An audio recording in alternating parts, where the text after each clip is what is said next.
دوستوں آج کل پاکستان بہت سے مسائل کا شکار ہے۔ یہاں دہشت گردی کے مسائل ہیں، اکنامک کرائسس ہے، پولیٹیکل انسٹیبلٹی ہے اور پاکستان کو توڑنے کے لیے قوم پرست تنظیمیں بھی اپنا سر اٹھا رہی ہے اور بدقسمتی سے ہمارے نوجوان ملک کو سدھارنے کے بجائے ملک کو چھوڑنا بہتر سمجھ رہے ہیں۔ اس ملک کے نظام کو لے کر لوگ مایوسی کا شکار ہیں۔ علیحدگی پسند تنظیموں کا انفلوئنس عام لوگوں کے اندر اتنا بڑھ چکا ہے کہ اب عام بندہ بھی دشمن کی زبان بولنے لگا ہے۔ پاکستان کے اندر قوم پرستی کو فروغ دے کر ایک دوسرے کو نیچے دکھایا جا رہا ہے، لیکن حقیقت تو یہ ہے کہ پاکستان کسی ایک خاص قوم یا مذہب کے ماننے والوں کا ملک نہیں ہے۔ یہ سرزمین ہر اس شخص کے لیے وطن کی حیثیت رکھتی ہے جو کہ اپنی ثقافتی اور مذہبی عقائد کو کھلے عام پریکٹس کرنا چاہتا ہے۔ آج کی اس ویڈیو میں ہم پاکستان کی تاریخ کو تھوڑا سمجھنے کی کوشش کریں گے کہ کس طرح ہمارے بزرگوں نے اس سرزمین کو حاصل کرنے کے لیے اپنا خون پانی کی طرح بہایا۔ جن لوگوں نے نظریہ پاکستان کو مسترد کر کے بھارت میں رہنے کا فیصلہ کیا، آج ان کا کیا حال ہے، اور اس سب کے بعد آخر میں اپنی ایک ذاتی رائے دینے کی کوشش کروں گا کہ ہمارے ملک کے مسائل کا حل کس کے پاس ہے۔ تو یہ ویڈیو ایک پاکستانی ہونے کی حیثیت سے آپ کو ضرور دیکھنی چاہیے۔ ویڈیو میں آگے بڑھنے سے پہلے اگر آپ نے ابھی تک اس چینل کو سبسکرائب نہیں کیا تو جلدی سے سبسکرائب کر لیں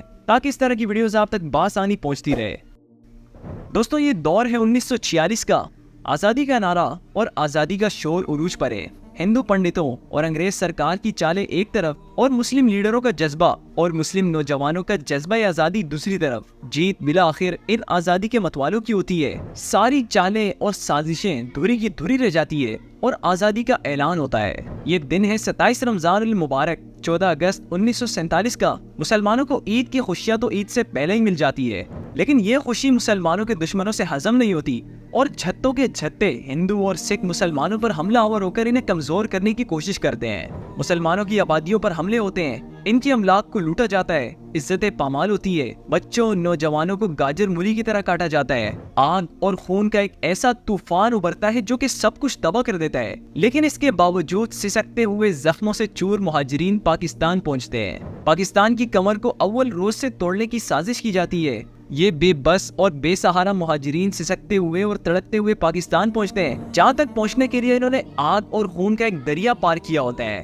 دشمن کی نظروں میں تو پاکستان پہلے سے ہی چند دنوں کا کھیل تھا، کیونکہ تقسیم کے وقت جو پیسہ پاکستان کو ملنا تھا ان میں سے آدھا پیسہ مشترکہ ہندوستان ہڑپ کر لیتا ہے، جو کہ آج تک پاکستان کو واپس نہیں دیا گیا۔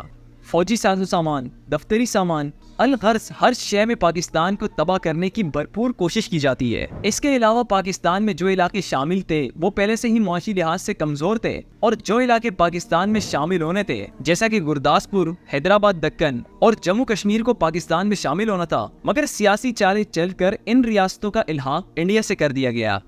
دوستوں پاکستان کی آزادی اتنی آسان نہیں تھی۔ اس کی بنیادوں میں ان تمام شہیدوں کا لہو ہے جو کہ گمنام ہے، اور یہ ملک دو قومی نظریے کی بنیاد پر بنا۔ بقول قائد اعظم کے کہ پاکستان اسی وقت آزاد ہو گیا تھا جس دن ہندوستان میں پہلا ہندو مسلمان ہوا تھا۔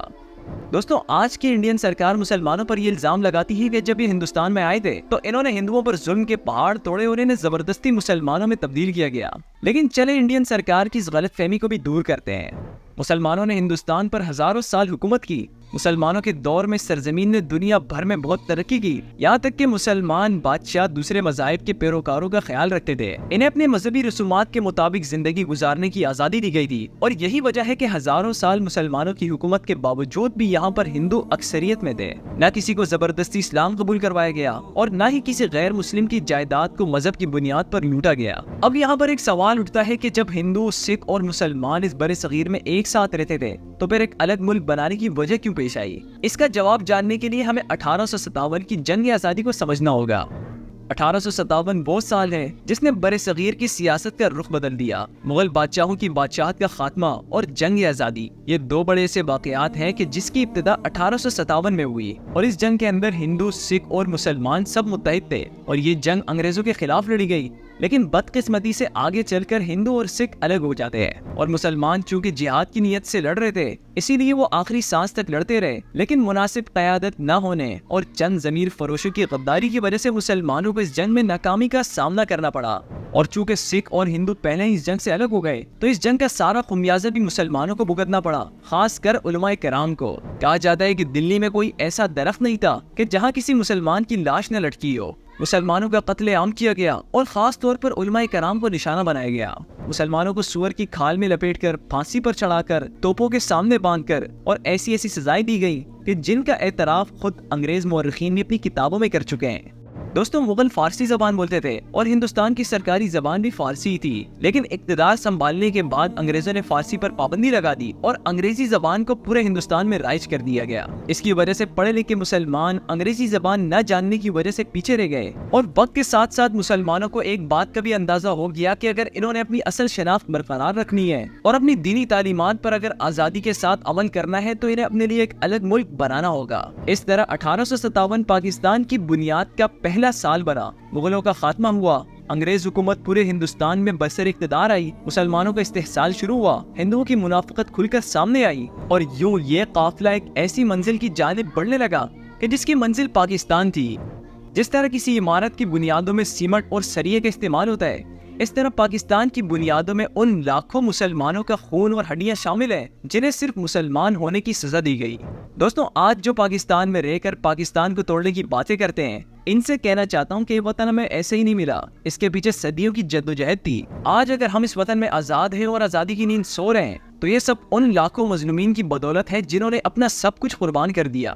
آج ہمارے پڑوسی ملک بھارت میں جس طرح مسلمانوں کو نفرت کی نگاہ سے دیکھا جاتا ہے، یہ ہمیں اس بات پر مجبور کر دیتا ہے کہ ہم اپنے آباء و اجداد کا شکریہ ادا کریں جنہوں نے اس وطن کے لیے جدوجہد کی۔